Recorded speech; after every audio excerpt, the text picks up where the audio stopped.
dipersembahkan oleh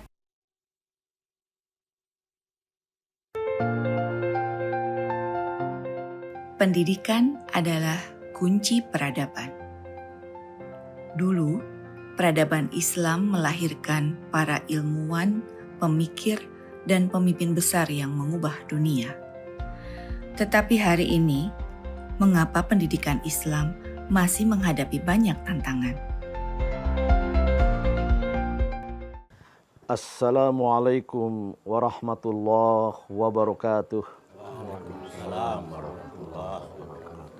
Ini episode spesial karena yang hadir ini adalah special guest Profesor Dr. Abdul Mu'ti, dikenal luas sebagai Menteri Pendidikan Dasar dan Menengah Republik Indonesia dan juga Sekretaris Umum Pimpinan Pusat Muhammadiyah.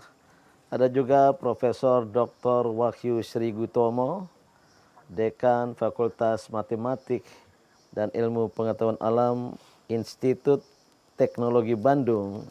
Dan ada juga Dr. Ami Al-Humami, Deputi Kepala Bappenas, Badan Perencanaan Pembangunan Nasional, Profesor Dr. Saifuddin Iskandar, Rektor Universitas Samawa yang berada di Sumbawa Besar, dan Mas Zulfikar Demitri SHML, Wakil Ketua Dewan Perwakilan Rakyat Daerah Sumbawa. Kita ingin berbincang-bincang memanfaatkan kehadiran Mendikdasmen di kampus Pesantren Modern Internasional di Amalela tentang masalah dan sekaligus solusi dalam bentuk revitalisasi pendidikan Islam. Mungkin langsung saja Pak Mukti, apa masalah pendidikan Islam ini? Ya, kalau kita membuat klasifikasi masalah pendidikan Islam itu ada 3 ya. Yang pertama itu masalah kelembagaan, kemudian yang kedua kurikulum, kemudian yang ketiga masalah yang berkaitan dengan prestasi dari para murid atau lembaga-lembaga pendidikan Islam. Nah, masalah yang pertama, masalah kelembagaan itu sebagiannya terkait dengan masalah manajerial di lembaga pendidikan Islam. Governance, tata kelola di lembaga pendidikan Islam ini sebagiannya masih sangat tradisional.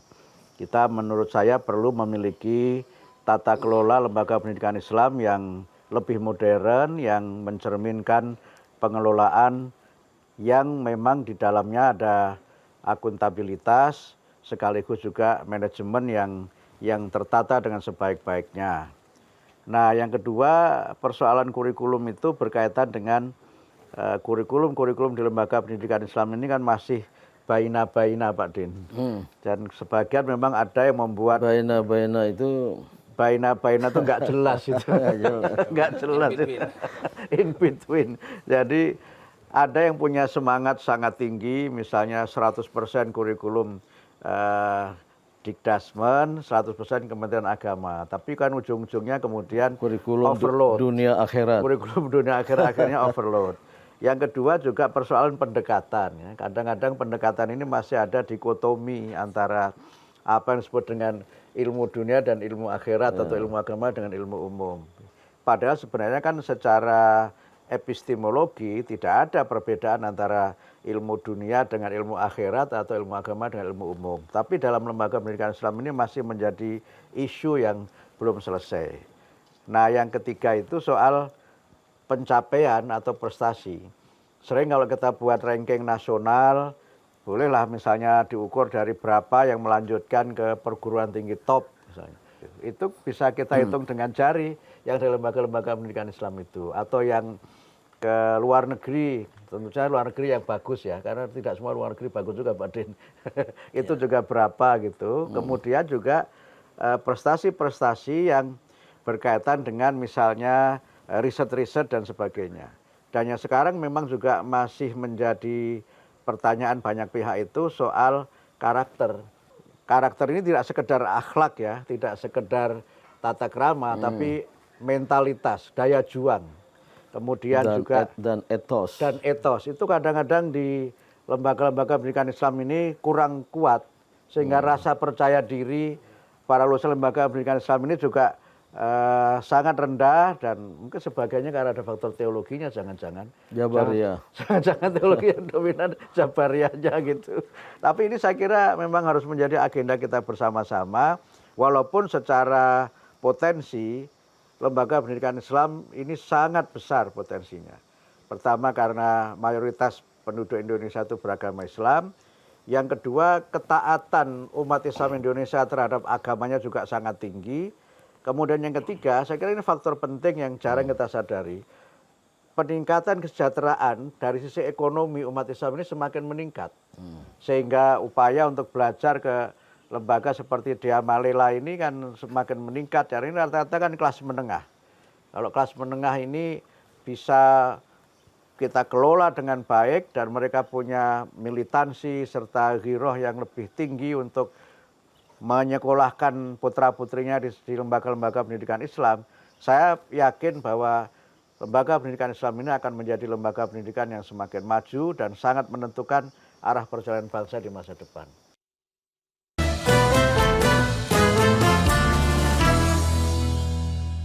Dipersembahkan oleh didukung oleh Ini bagus sekali ya. Jadi masalah tata kelola, struktur kurikulum, dan prestasi. Tapi banyak juga ya alumni dari sekolah-sekolah Islam termasuk pondok pesantren yang melanjutkan ke ITB ya. Ya, betul Bang Ded. Jadi selama kualitas guru di sekolah pendidikan Islam, di sekolah-sekolah Islam dan juga kualitas siswanya memadai, memungkinkan, maka universitas-universitas sains dan teknologi semua sangat terbuka ya. Mana Dr. Rami? Ini kalau kita mengikuti 2 atau 3 dekade terakhir, itu mengalami kemajuan yang amat sangat signifikan, Pak Din, kalau kita ikuti. Jadi pertama karena ini dari sisi pemerintah ya, kebetulan kayak saya 30 tahun di Bappenas, jadi tahu persis tentang bagaimana pemerintah berinvestasi untuk pendidikan Islam, terutama madrasah. Jadi kalau dulu madrasah atau pesantren itu kurang layak, kurang representatif. Sekarang kalau kita pergi ke semua daerah, itu pasti menemukan madrasah yang amat sangat bagus, pesantren juga yang makin membaik. Nah itu kemudian berkorelasi dengan capaian prestasi akademik para santri dan juga para siswa lulusan madrasah. Kita punya Madrasah Alia Insan Cendekia misalnya. Itu banyak yang bisa sekolah ke Rusia seperti halnya lulusan dari Dea Malela sini. Atau juga ke Jerman atau ke Perancis. Nah, kita kalau misalnya lihat hasil tes PISA Pak Menteri. Nah, pada tahun 2003 itu lulusan-lulusan madrasah atau pesantren yang ikut PISA itu masih tertinggal dari sekolah umum. Dan kemudian tahun 2018 lulusan-lulusan madrasah sanawiyah ini capaian prestasi di PISA-nya itu lebih tinggi dari capaian prestasi jadi di tidak SMP. selalu raport buruk. Betul, ya. betul. Ada juga raport yang baik. Ini ada 2 tokoh daerah nih. Gimana melihat dari daerah? Saya baca beberapa jurnal Menteri membandingkan antara prestasi keunggulan antara pendidikan Islam dengan pendidikan umum. Sebab ini kami yang mengalami proses di Dea Malela ini sangat luar biasa. Dalam tempo setahun saja anak-anak sekolah di sini itu sudah mampu menguasai bahasa Arab, bahasa Inggris, dan skill-skill lainnya. Dan kita ingin melihat ini juga di sekolah umum misalnya, di tingkat SD, SMP, bahkan SMA. Nah misalnya ada nggak kebijakan mendasmen ke depan, mengadopsi model-model mana yang kira-kira unggul di pendidikan Sebenarnya modern tentang pesantren modern internasional Dea Malela, beliau sangat paham karena anggota pembina yayasan, betulan. sehingga ikut terlibat di dalam perancangan ya. Termasuk nih anggota DPRD dan wakil ketua DPRD, pandangan dari daerah tentang pendidikan Islam. Saya kebetulan di Sumbawa ini melihat Sumbawa saat ini pendidikan Islam itu sangat geliat dan luar biasa perkembangannya. Nah, tapi ini saya ingin bertanya dengan Pak Menteri. Tantangan Indonesia emas 2045 itu sudah di depan mata. Itu adalah cita-cita besar kita. Bagaimana kira-kira langkah konkret kita nanti ke depan? Apakah ada yang akan sinergikan oleh kementerian? Ya, sebelum Mendikdasmen Profesor Abdul Mukti menjawab nanti ya, dikumpulkan dulu. Ini dari santri, ada yang ingin bertanya ya? Silakan Ananda. Bismillahirrahmanirrahim. My name is Amelia Widianti and I'm 11 grades. As we know, we are now in digital era and modern era. My question is, are learning methods in Islam in accordance with the current development of technology? Thank you. Thank you Ananda Amelia, siswi santri kelas 11 yang insya Allah sebentar lagi akan berangkat ke Amerika untuk program studi 1 tahun ke sana ya. Bisa langsung beri komentar? Ya, era digital itu adalah sebuah keniscayaan yang memang harus kita jawab dengan kemampuan kita dalam penguasaan teknologi digital. Itu realitas yang memang tidak bisa kita hindari, sehingga kita harus menyiapkan diri dan menguasai teknologi itu. Tapi kemudian yang kedua juga tidak sekedar menguasai, tapi juga harus juga kita punya namanya kesalehan digital. Kesalehan digital itu maknanya ada 2. Yang pertama, kita menggunakan teknologi digital ini untuk hal-hal yang baik. Tapi yang kedua juga memang kita harus menggunakannya dengan cara yang baik. Nah, itu tidak bisa kita hindari, harus kita kuasai itu. Nah, kemudian sekarang misalnya di Kementerian Pak Din kita akan berlakukan coding dan kecerdasan artifisial sebagai kurikulum pilihan. Sementara masih pilihan tahun 2025, itu dalam rangka juga menjawab kebutuhan dan tantangan perkembangan teknologi digital.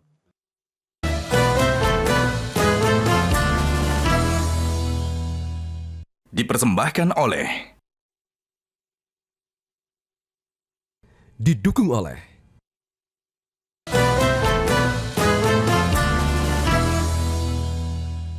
Dipersembahkan oleh Didukung oleh Dalam waktu singkat kita membedah permasalahan pendidikan Islam, lebih luas pendidikan di kalangan umat Islam, dan tadi banyak sekali solusi ya. Dari permasalahan tata kelola, manajerial, struktur kurikulum, sampai kepada indikator-indikator prestasi yang belum tinggi, walaupun sudah banyak yang juga mulai. Dulu tahun 90 itu dari 40 SMA terbaik Indonesia yang dapat masuk ke pusat-pusat keunggulan akademik, ya, ITB, saya sebut ITB duluan, 1 sampai 36 sekolah-sekolah SMA ya, yang dikelola oleh lembaga-lembaga di luar umat Islam. Sedangkan yang 4 itu SMA-SMA negeri. 90 tahun 2000-an mulai ada ya kebangkitan. Termasuk sekolah-sekolah Muhammadiyah banyak yang bagus, bahkan berprestasi internasional. Muncul sekian banyak ya. Kalau pesantren modern internasional di Amerika agak belakangan. Ini pendatang baru. Ini sesuatu yang mengembirakan. Namun permasalahan yang diungkapkan oleh Prof. Abdul Mukti tadi itu masih berlanjut. Apalagi ditambah yang ditanyakan oleh santri Wati Amelia tadi itu, bagaimana kemampuan beradaptasi dengan teknologi modern yang luar biasa cepat dan derasnya itu. Nah, inilah yang harus kita jawab, dan ini tidak semata-mata tanggung jawab organisasi-organisasi Islam, lembaga-lembaga pendidikan Islam, tapi harus menjadi tanggung jawab keluarga-keluarga Muslim. Dan pendidikan itu pertama dan utama adalah pendidikan keluarga. Maka permasalahan yang ada tadi, biarlah pemerintah ya menunaikan tugas dan kewajibannya ya. Baru juga lembaga-lembaga Islam. Dan ini perlu kerja-kerja keras ya. Sebelum ke tata kelola ya, struktur kurikulum itu penting. maka Pak Menteri kalau bisa cukup 3 mata pelajaran SMP SMA, Integrated Natural Sciences, IPA terpadu sejak kelas 8 dalam bahasa Inggris, kelas 7 masih dalam bahasa Indonesia, Integrated Social Sciences itu sampai selesai. Dan Islamic Sciences kita pilih yang penting. Pada jalur Al-Aqidah sampai nanti Comparative Theologies di kelas 12, pada jalur ibadah sampai nanti kelas 12 SMA itu Muqaranatul Madzahib dalam bahasa Arab. Kita pentingkan tarikh al-hadarah al-islamiyah, sejarah peradaban Islam, baru pelajaran-pelajaran yang lain ya. Ini sebenarnya terjemahan kita terhadap kebijakan negara ya.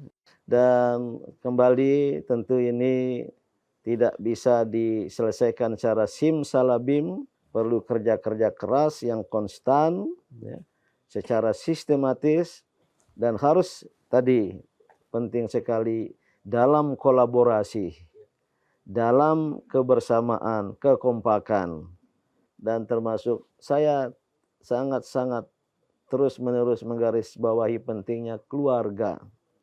Keluarga adalah yang pertama dan utama.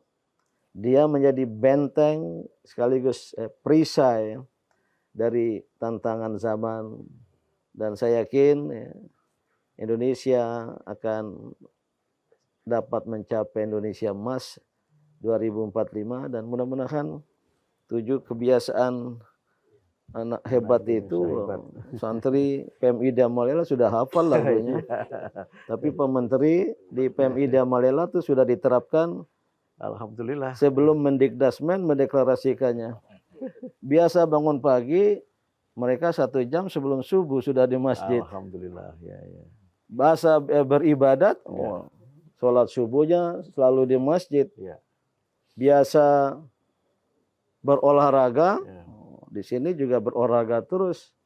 Kemudian makan sehat bergizi, alhamdulillah tuh santrinya gemuk-gemuk. Kemudian apalagi nanti dapat makan bergizi gratis ya.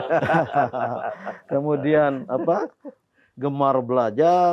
Di sini anak-anak semua belajar dengan termasuk masyarakat konteksnya di kampus pesantren. Luar biasa. Terima kasih. Saya ingin sampaikan pada Metro TV yang setia menyelenggarakan dialog Ramadan bersama saya sudah hampir 5 tahun. Indofood sukses makmur, perusahaan makanan yang 4.500 lebih produknya itu sudah bersertifikat halal yang menjadi sponsor. Kemudian komunitas Orbit Lintas Karya, ada koordinatornya seorang desainer yang sering saya pakai bajunya. Dan juga Bank Danamon Syariah yang juga ikut ya, mendukung acara ini ya, sebuah bank yang bisa menjadi solusi bagi umat Islam dalam mengatasi masalah-masalah keuangan. Terima kasih. Wassalamualaikum warahmatullahi wabarakatuh. Waalaikumsalam warahmatullahi wabarakatuh. Pendidikan Islam harus menjadi pusat lahirnya generasi yang berilmu, berakhlak, dan siap membangun peradaban. Kita tidak boleh berhenti hanya pada memahami masalah, tetapi harus bergerak untuk menciptakan solusi.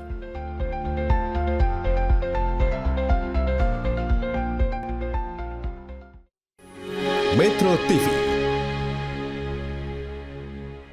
Download Metro TV Extend sekarang.